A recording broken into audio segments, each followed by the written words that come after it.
I get asked this particular question all the time, so that tells me it's something many of you are interested in. And today, you'll get your answers. Welcome back to my channel. I'm Summer Aston, a realtor in the beautiful Boise, Idaho area, and my team and I are here to help you buy and sell homes and to educate you on the Boise housing market. So what's the question that I get asked over and over?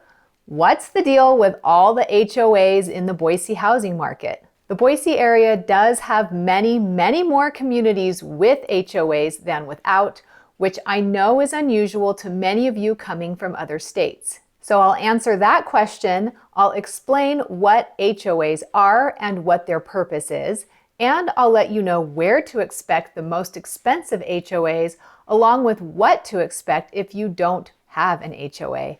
And this is also helpful to know if you are a first-time home buyer and are learning what to expect with home ownership. So let's talk HOAs. So exciting, I know. First, an HOA is Homeowners Association.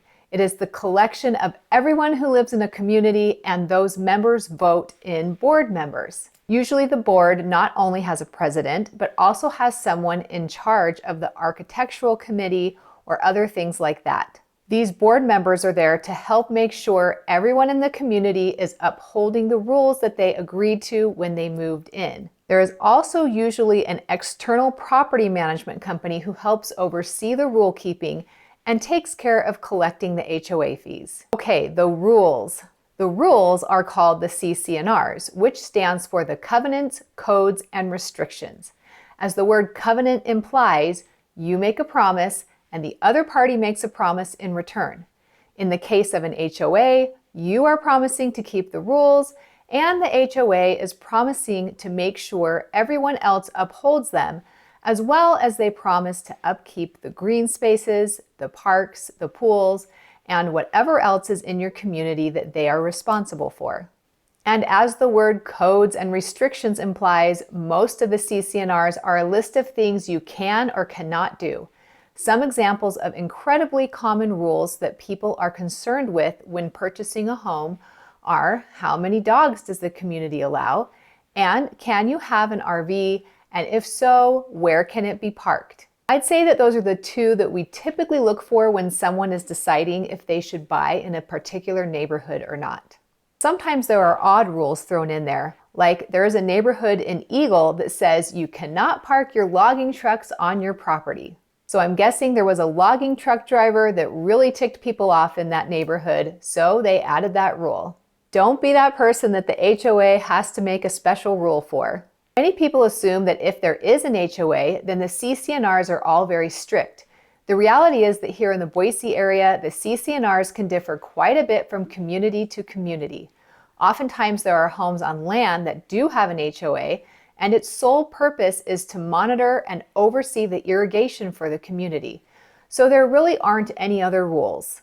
Most of your typical subdivisions will have typical rules as discussed, such as rules limiting dogs, how many days you can park your car without moving it, and what kind of fencing you can have. And then there are a few communities here that have very strict CCRs. So I say all of this because some of you feel like a community with an HOA is a deal breaker, and when you see that there are very few communities without HOAs in the Boise area, you look for other places to live. But I want to help you understand how they work here so it won't be a deal breaker for you. Many of you assume that if there is an HOA, it will be expensive.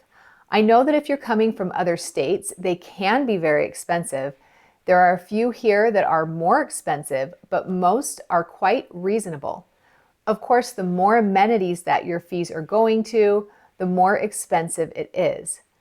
But one reason our HOA fees are less expensive than you might expect is because our water is less expensive than in other states. So a community with lots of green space and water features doesn't automatically mean it will be a community with high HOA fees.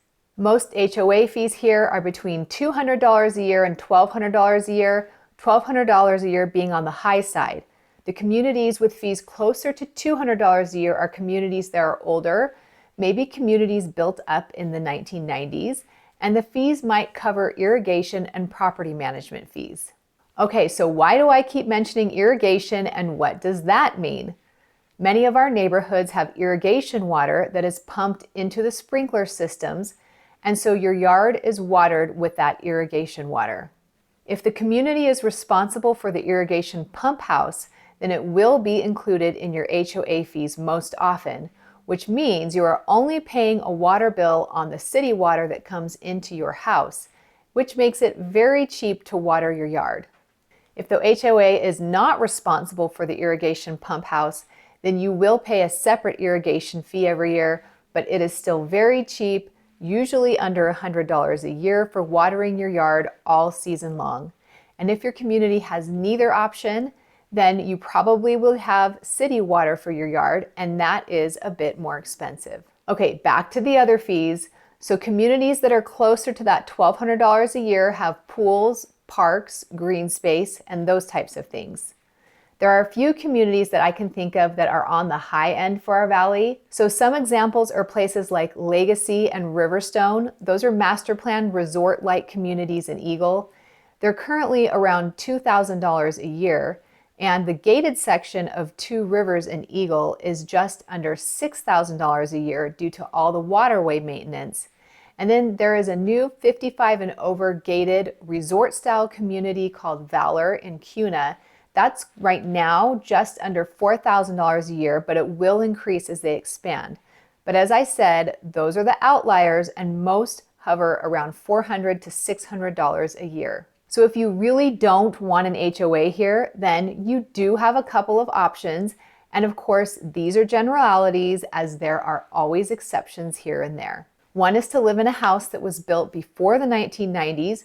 Most of these homes don't have HOAs, as long as they are not in higher end custom home communities. Another option is the homes built pre-1990s that are on acreage properties.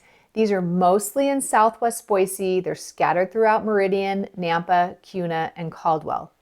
And a third option is to custom build a home out on land that is not in a subdivision and therefore not subject to HOAs.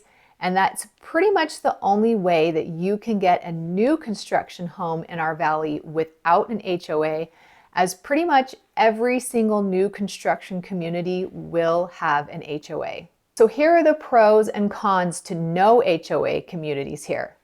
Well, of course, the big pro is that you can do whatever you want on your property as long as it is within city and county regulations.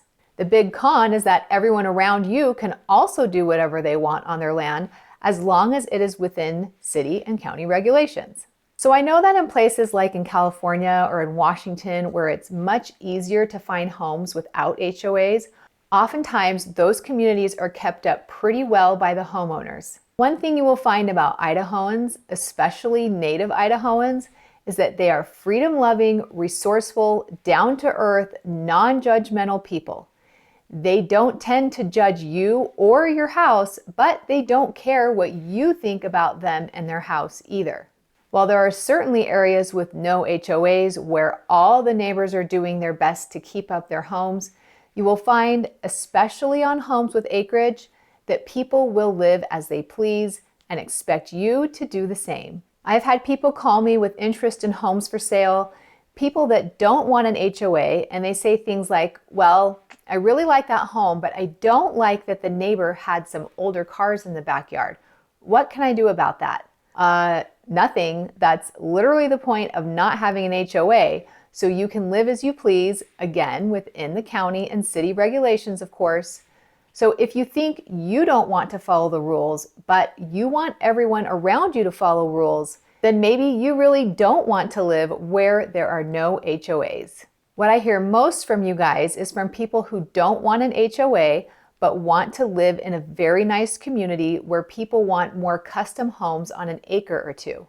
They see that most often, those types of homes here do have an HOA, but those HOAs are often quite minimal. They may tell you how many animals you can have, they may regulate a community well, and they may have an architectural committee so that homes being built there are relatively similar in size and style to upkeep the look.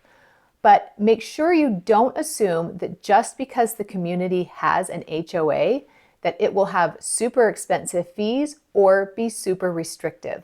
And of course, some people absolutely have to have a community with no HOA because they have a shop that they run a business out of, or they're going to breed dogs, or maybe they want goats for 4-H, or whatever their need is. And if that is the case, then we make sure to find you a place that meets your needs.